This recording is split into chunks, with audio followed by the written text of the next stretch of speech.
we were talking about the mess that the RNC is in, and what is the GOP's strategy going into the most important election cycle ever. They're broke in a number of different states. They're broke nationally. Their messaging is absent on some of the most important issues that voters are considering leaving the Democrat Party over, and they're MIA. Jennifer Van Laar over at RedState does such amazing work. She was the one who was warning you all, by the way, about Gavin Newsom. That was her. And she did this exclusive deep dive. So if you see this repurposed, it's her work. But she did this huge deep dive on how much the RNC has spent. And as usual, she just knocked it out of the park with this. This is going to make y'all mad. Jennifer joins us now via Skype. So good to see you. This is a great piece. And you always do such great work over at RedState. I mean, you're one of the first people. If you haven't written about it, I'm like, I got to wait to see what Jennifer writes about it first. But this is shocking. I mean, just from what I read, and I'm going to have you talk to everybody about this, they spent, like, for instance, more on floral arrangements than get out the vote texting. Where's their priorities at? Yeah, I don't know what they're thinking with all of that. And there's actually another $45,000 in floral that I did not put on there because it was for a fundraiser. So it was coded as fundraising expenses. So I didn't want to just, slam them on that.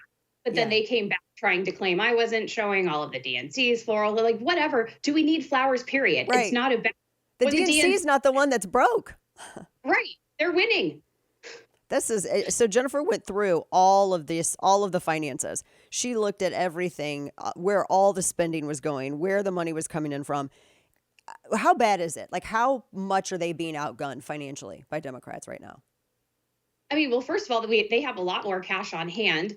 They sent at least $10 million more to state parties. That's not even including all the things that the DNC paid for state parties for things like data services subscriptions and things that directly go to get out the vote. There's another few $1 million there.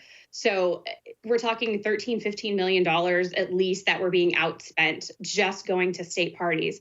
And then the DNC also spent like $1 million on canvassing that the national party did that our national party isn't doing.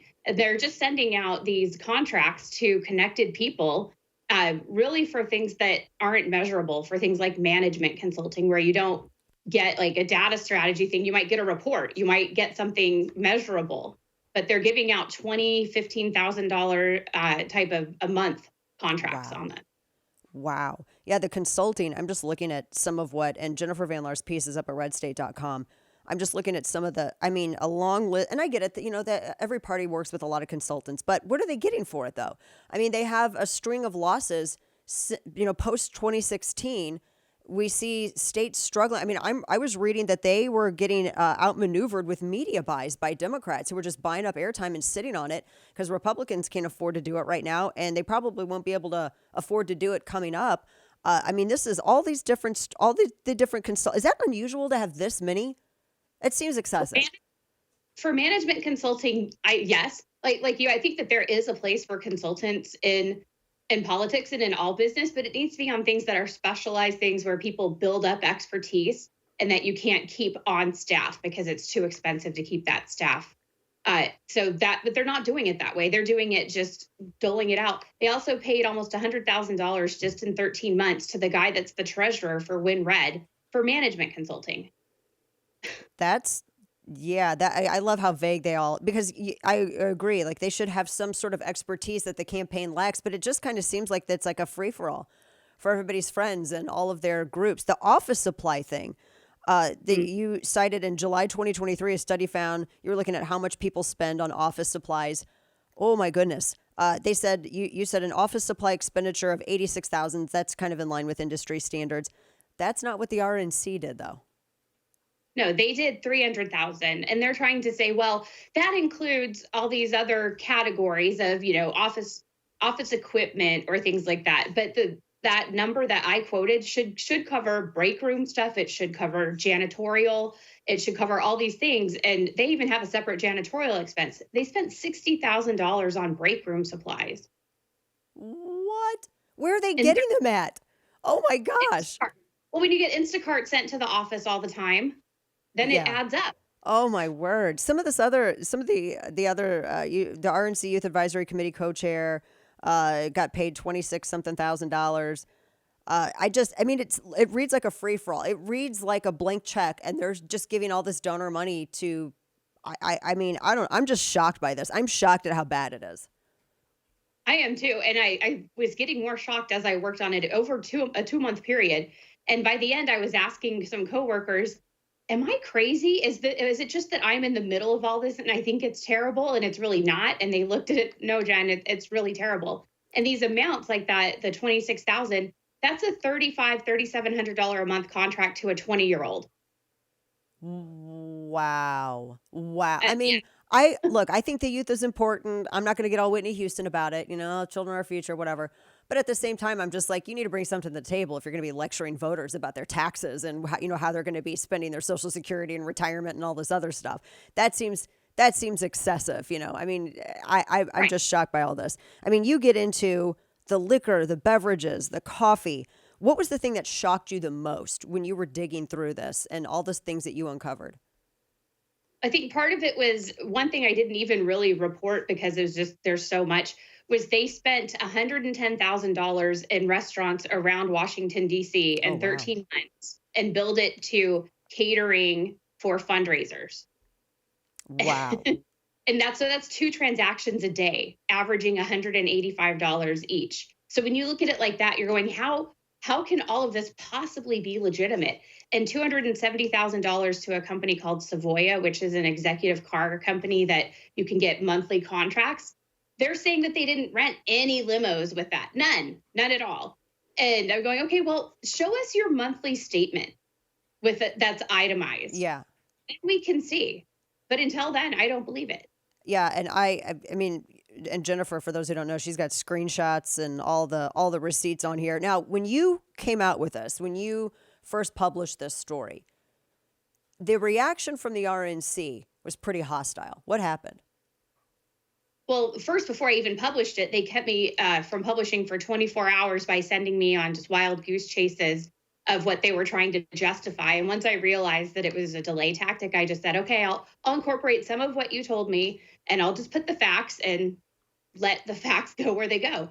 Yeah. So then they sent out a debunking email, allegedly, to the 168, calling me dishonest and biased and all that kind of thing. And they had remade my chart to how they thought it should be. But they took out the limos and they took out the get out the vote texting because that doesn't make it look good for them.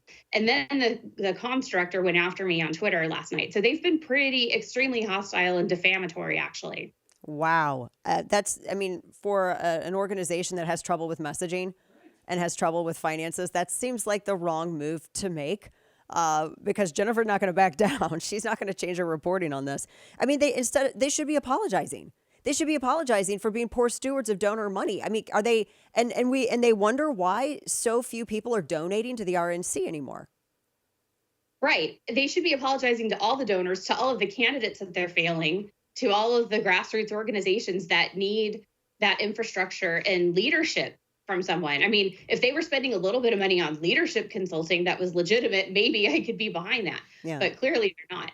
I mean, the get out the vote texting efforts and a lot of the canvassing, that thing is really terrifying. I just remember back in 2012 when they had the big technical fail with getting out the vote for Romney the day of. They didn't test any of their infrastructure, and it was just a giant disaster. I don't know how many votes that cost. It was a huge disaster.